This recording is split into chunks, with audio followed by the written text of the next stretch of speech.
Good morning, students. For the second semester online classes.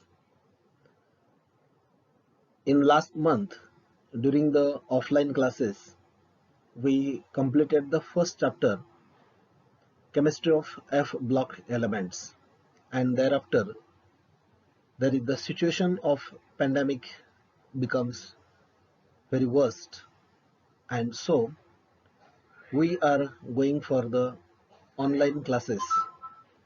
Today, we are going to see our second chapter, metals, semiconductors and superconductors. Previously, we know about the metals semiconductors, but we are introduce superconductors now. Metals possesses special physical properties. Metals are generally hard and have high melting and boiling points. They are malleable and ductile. They are opaque and lustrous, that is, they are non-transparent and have a higher reflecting power. They possess high coordination number. The coordination number is usually 12 or 14 or sometimes 8. Metals are good conductors of electricity and heat.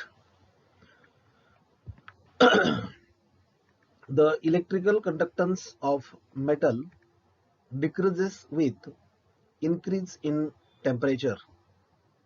Metals are marvelous among the elements. These properties of metals are specific and different from the other solids.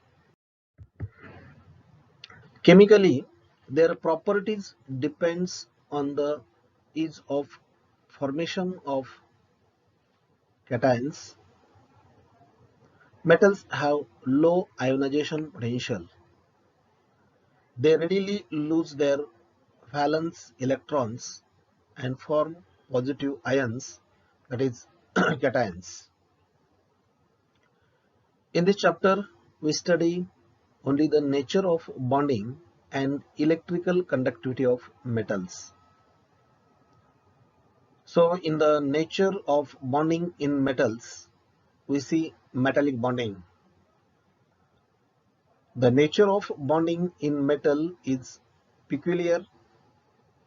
The peculiar physical properties and high coordination number of the metals cannot be explained on the basis of usual ionic or covalent bonds. This suggests that bonding in metals is a different type from that of in other substances. The issue of positive ions, that is cation formation, the close packing of metallic structure and very distinctive properties of metals provides a clue to the nature of bonding in them. In order to explain the properties of metals, the idea of a special type of bond is necessary. The atoms in metals are believed to be held together by means of a special type of bond known as metallic bond. The few electrons available for bonding must be completely delocalized. The force that binds a metal atom to a number of electrons within the sphere of influence is known as metallic bond. The metallic bond can explain the characteristic properties of metals. There are different theories put forth for the explanation of bonding in metals, we are going to see that theories. Any theory about the metallic bond must explain the distinctive properties of metals. The metallic bond should possess the following characters. First, it should have a ability to bind identical metallic atoms. Second, the direction of metallic bonding should be unique, important to the properties, because on destroying the direction by the metalling, metallic properties are still preserved. And third, it should have the ability to transfer electrons from atom to atom.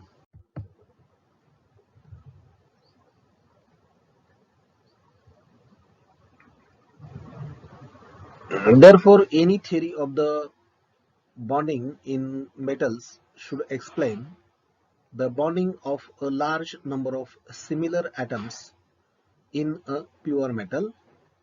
Second, the absence of directional bond. And third, the greater mobility of electrons and hence high electrical conductivity. There are three theories to explain the nature of metallic bond. First, free electron theory. Second, valence bond theory. And third, molecular orbital or band theory. First, we see the free electron theory. Metals have low ionization potential values in the readily lose their valence electrons and form positive ions. These free electrons are said to be delocalized. This theory can explain the electrical conductivity, malleability, and ductility of the metals. It fails to explain the specific heat and magnetic properties of the metals. Second theory, valence bond theory. It was introduced by Pauling. It was based on the concept of resonance. It considered and there is a resonance of the electron pair bond, that is ordinary covalent bond, between each atom and its nearest neighbor. This theory can explain many of the physical properties of the metal. It fails to explain the metallic character in solution state. And the third theory, that is molecular orbital theory, it is known as band theory. The band model, this theory is usually known as band model. It is used on molecular orbital concept.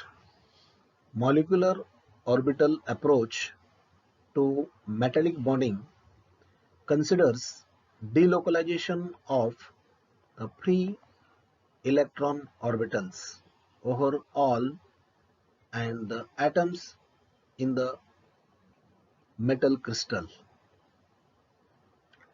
Band theory of metal can be explained with the help of sodium metal. So we see here the band theory for sodium metal. We shall directly apply the band theory to the sodium metal. Consider a crystal of metallic sodium. It has a close packed structure with coordination number 8. Each sodium atom possesses the arrangement of electrons in various energy levels. See these energy levels and number of electrons. Sodium metal electronic configuration is 1s2, 2s2, 2p6 and 3s1. So we have the energy level, that is 1s, 2s, 2p, 3s and 3p, and their number of electrons for first 2, second 2, second p 6 and third only 1, third p there is 0. So the energy level 281, it is the electronic structure. Every electronic structure occupies a particular energy level. There is a single electron in the outer energy level, that is valence shell. 3s and 3p orbitals are vacant. The basic necessity for the metallic property is the presence of empty atomic orbitals in the valence shell. Thus we see in the valence shell 3s contains only one electron and 3p have no electron, it is vacant or empty. In sodium metal 1s, 2s and 2p are fulfilled. They are inner and considered as non-bonding. So here we consider only valence 3s orbital of each sodium atom. When two sodium atoms are brought close to each other, 3s orbital of one atom can be combined with 3s orbital of other sodium atom and forms two molecular orbitals. One of the molecular orbital have lower energy, which is called as BMO, and other higher energy orbital is called as antibonding molecular orbital. This formation of BMO and ABMO we well studied in bonding theory, that is MOT, in the first semester. See here, atom 1 and atom 2, they provide one 3s orbital, and thus there is having the one BMO and one ABMO. See below that if there are 3 atoms, then each atom can give its 3s orbital, that is there are 3s orbitals which contains one electron each. After combination there is formation of 3 molecular orbitals as per the MOT, and we having the one BMO, one non-BMO and one ABMO. When electrons we see there are 2 electrons in BMO, 1 electrons in non-bonding molecular orbital and empty ABMO. Thus bonding will be exist, electron density will be increases in BMO. When 3 sodium atoms are brought together, 3 molecular orbitals will form bonding, non-bonding and antibonding. The energy of non-bonding molecular orbitals is in between that for the bonding and antibonding molecular orbitals.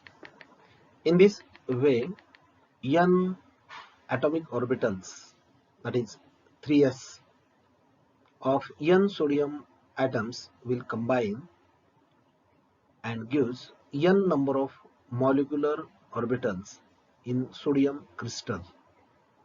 For a crystal of sodium, the number of molecular orbitals produced must be identical, be equal to the